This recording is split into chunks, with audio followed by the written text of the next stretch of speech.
Oke, kali ini kita akan coba untuk bersama-sama belajar bagaimana caranya menggunakan Google Jamboard untuk membuat worksheet. Nah, caranya nanti kita masuk ke New, More, Google Jamboard. Ya, jadi ini bisa diakses langsung dari Google Drive kita. Nah, Google Jamboard sendiri ini adalah salah satu aplikasi yang ada dalam G Suite dan kita bisa langsung pakai dengan sangat mudah. Dia itu bentuknya seperti ini, seperti papan tulis digital, ya. Cuma enaknya di sini karena papan tulis digital, jadi kita bisa ganti-ganti background-nya sesuai dengan yang dibutuhkan. Jadi misalkan kalau mau buat latihan menulis, perlu yang bentuk seperti apa, kita juga bisa atur di sini, gitu ya, sampai mungkin ke yang warna hitam. Oke, misalkan contohnya kita pakai yang ini ya, yang dots. Yang ada di dalam Google Jamboard sendiri itu sebenarnya tidak terlalu banyak fiturnya ya, tetapi ini akan sangat berguna ketika kita berhadapan dengan anak-anak yang masih kecil, karena ini akan sangat-sangat nyaman digunakan ketika dipakai di device yang punya touchscreen, seperti tab atau iPad atau handphone gitu ya. Nah, di sini ada fitur-fitur yang di sebelah kiri. Itu kalau dilihat ada pen. Nah, ini bisa kita drag. Ini ada pen, ada markernya, ada highlighter, ada brushnya juga. Dan ini ada berbagai macam warna. Blue, green, red, yellow, white, black. Lalu ada eraser. Ini selection ya, jadi untuk kursor. Sticky note. Nah, sticky note itu yang seperti ini. Jadi misalkan contohnya tulis test ya. Nah, sama seperti sticky note pada umumnya ya. Jadi ini seperti post-it, silakan bisa ditempelkan di beberapa tempat. Jadi untuk catatannya kita ya. Oke, sekarang kita lihat yang selanjutnya. Ini kita juga bisa menggunakan image yang kita punya. Jadi gambar yang kita punya bisa kita masukkan ke Google Jamboard itu.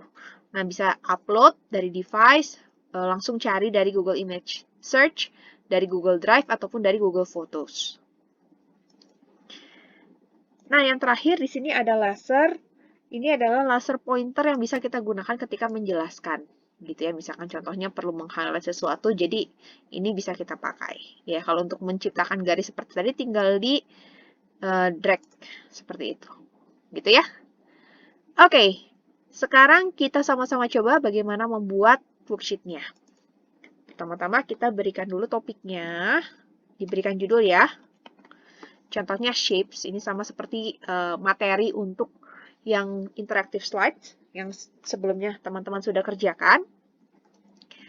Nah, sekarang karena saya tidak punya contoh worksheet yang saya ada di saya ya, jadi mungkin saya akan cari dari internet. Tapi kalau teman-teman punya worksheet yang sudah jadi dan mau digunakan langsung berupa image, itu bisa langsung digunakan ya. Tapi karena saya nggak punya, saya akan cari tentang shapes worksheet.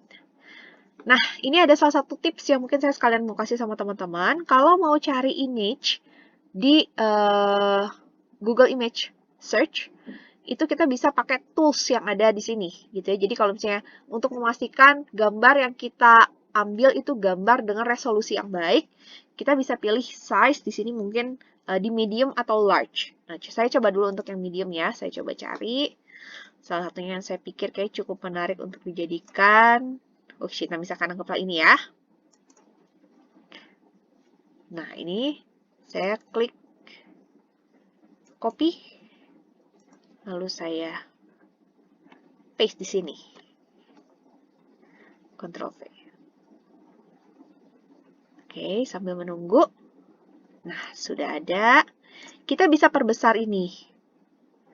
Nah, jadi seperti ini. Jadi kalau misalkan siswanya mau coba mewarna, walaupun ini pasti warnanya tidak akan sebagus kalau misalkan siswanya diberikan worksheet yang langsung ya. Tapi kalau misalkan sampai ternyata benar-benar harus via digital dan tidak bisa langsung, ini bisa jadi salah satu masukan ya, atau salah satu bahan juga.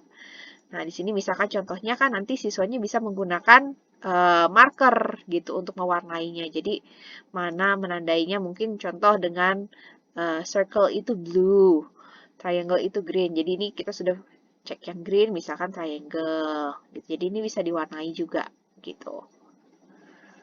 Ya, sebagai contoh saja.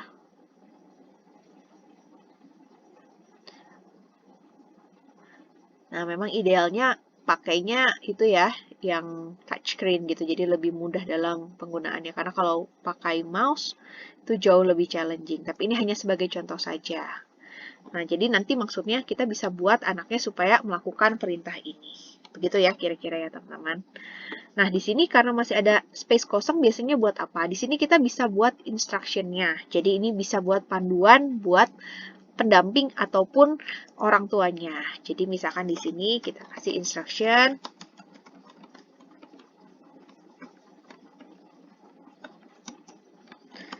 Student need to color the shape according to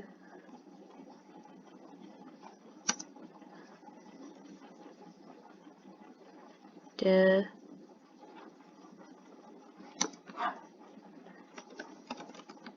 instruction written in the worksheet. Misalkan seperti itu ya.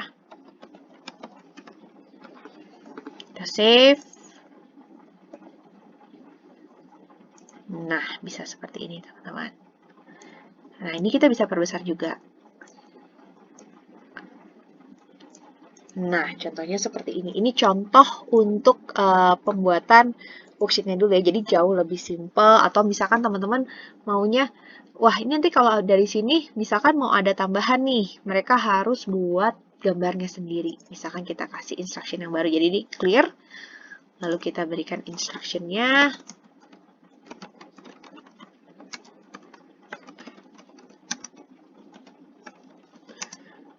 Draw triangle.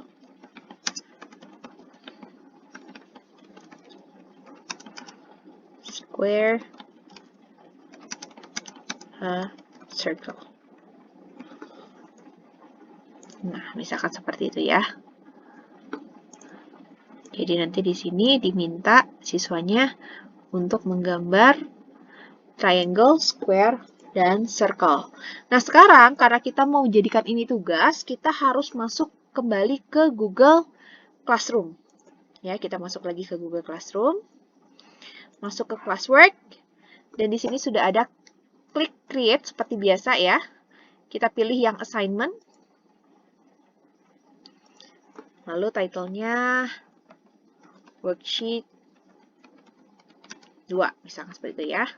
Tentang shapes. Instruction-nya kita bisa copy dari yang tadi ya. Ini instruction yang pertama. Lalu instruction yang kedua. Nih, kita bisa ke next frame juga. Nih, kita copy juga. Lagi. Nah, oke ya, sudah ya.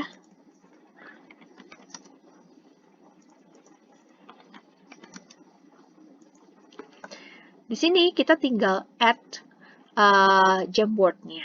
Jadi di sini kita pakai Google Drive. Jadi kita pilih nanti Jamboard yang ada di Google Drive. Dan di sini kita masukkan. Nah, karena ini kan kita mau buat untuk semua siswa, jadi nanti kita settingnya jangan yang can view. Karena kalau can view, siswanya hanya bisa melihat tanpa bisa melakukan apapun di dalam situ ya. Tapi kalau kita pilih yang can edit, kita tidak akan bisa melihat itu pekerjaan siswa yang A atau yang B atau siswa yang mana gitu. Nah, jadi kita lebih baik pilih yang make a copy for each student, jadi kita bisa lihat hasil pekerjaan dari masing-masing siswa. Dan ini secara otomatis akan dibuatkan di Google Drive-nya masing-masing ya, sesuai dengan namanya. Jadi sudah akan terbentuk secara otomatis. Ini yang akan memudahkan kita juga sebagai guru untuk mengorganize kelas kita. Karena nanti yang terbentuk adalah nama siswanya, lalu ada shapes gitu ya. Nah, di sini kita bisa setting juga due date-nya mau kapan. Contohnya misalkan tanggal 25 waktunya. Nah, topiknya misalkan dipilih assignment. Lalu kali ini kita coba ya penggunaan rubrik sekalian. Nah, di sini kita bisa langsung menggunakan rubrik di dalam Google Classroom. Kita tinggal klik rubrik, create rubrik, lalu nanti akan keluar seperti ini. Nah, dalam penggunaan rubrik memang disarankan menggunakan skor. Jadi itu jauh lebih mudah ketika kita menilai juga nantinya ya. Kalau nanti skor ini mau di-convert menjadi A, B, C, D, itu tetap bisa. Nanti kita tinggal convert terakhir saja. Jadi kalau di sini saya tetap sarankan pakai poin saja, itu akan mempermudah kita gitu. Nah, di sini kita bisa sort juga. Poinnya itu descending atau mau ascending. Kalau descending itu dari yang paling besar di paling kiri ke yang paling kecil, atau mau yang paling kecil ke paling besar. Ya, itu yang ascending. Nah, sekarang misalkan contohnya, kriterianya. Knowledge, misalkan seperti itu ya.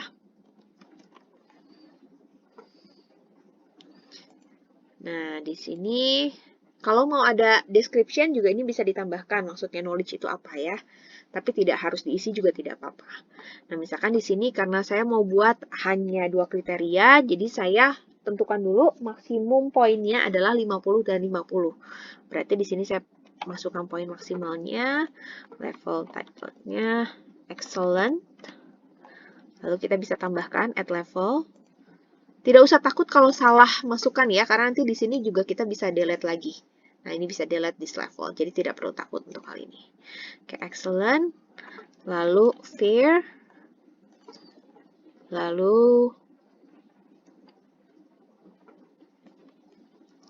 ada apa lagi ya? Good. Lalu needs improvement. Teman-teman nanti lihat ya, ini saya agak acak karena kan harusnya urutan itu adalah excellent, good, fair, baru needs improvement. Tapi kita lihat ya, setelah saya masukkan poinnya, kalau saya masukkan poinnya sesuai dengan kriteria level title-nya, maka dia akan secara otomatis tersort sendiri, sesuai dengan descending ini sendiri ya. Kita coba sama-sama ya. Misalkan needs improvement itu 20, fair itu 30, lalu ini 40. Misalkan seperti itu ya. Oke. Nah, langsung kelihatan ya. Ini langsung mengurut secara otomatis. Nah, sekarang kita bisa berikan description. Misalkan di sini saya sudah siapkan tadi sebelumnya. Nah, misalnya ini put the right colors to the right shape without any mistake. Nah, misalkan di sini shape with one mistake. Gitu. With 2 mistakes. Ini misalkan kita tambahkan understand the concept of shapes. Gitu ya. Oke, sekarang kita tambahkan lagi kriteria yang kedua. Nah, kriteria yang kedua, misalkan ini adalah neatness. Kita pakai yang sama ya. Excellent.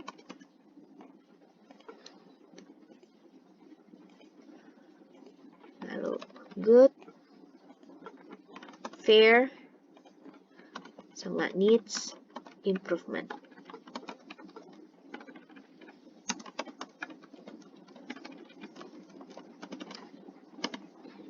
Oke, misalkan Excel-nya sama 50, ini 40, 30, ini 20. Yang penting berarti nanti hasil akhirnya tetap 100 ya. Kelihatannya di mana itu kelihatannya nanti di sini, teman-teman. Jadi ada berapa poin totalnya itu akan kelihatan di sini. Nah, di sini bisa kita tambahkan description-nya juga ya. Kalau Excel itu apa? Can color the shapes nicely and neatly. Misalkan yang pertama. Lalu yang kedua,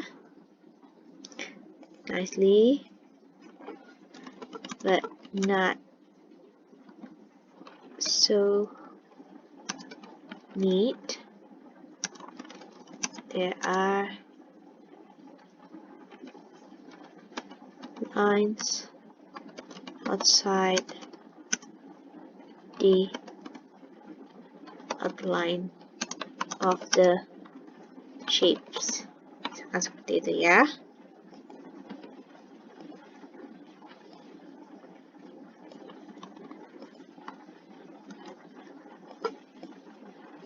cut the shape nicely, but need improvement in making it neat. Misalkan seperti itu. Nah, yang needs improvement di sini kita masukkan student need to learn how to color nicely and neatly. Misalkan seperti itu. Anggap ini ya udah jadi. Nah, kalau sudah, nanti kita tinggal save. Kalau nanti butuh tambah kriteria lagi, silakan ya, boleh ditambah kriteria di sini. Tapi kalau sudah selesai, kita save.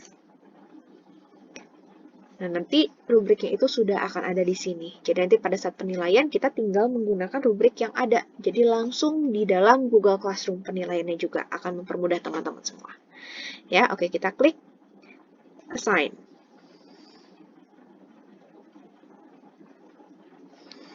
Oke, nanti secara otomatis dia akan muncul di bagian stream dan juga di bagian classwork ya, seperti biasa. Nah, kayak gini nih kelihatan ya, langsung ada, lalu di bagian stream ini juga ada. Ya, jadi itu sebagai contohnya. Dan langsung muncul juga di bagian upcoming. Jadi setiap kali ada tugas yang baru, yang dalam jangka waktu dekat, itu akan muncul di situ. Oke, nah yang perlu teman-teman nanti kumpulkan adalah bagaimana teman-teman bisa membuat ini semua. Jangan lupa attach Google Jamboard-nya dan hasil screenshot halaman ini. Jadi ada dua hal. Yang pertama adalah attach Google Jamboard-nya. Lalu yang kedua, attach screenshot dari halaman ini. Oke, sekian. Terima kasih.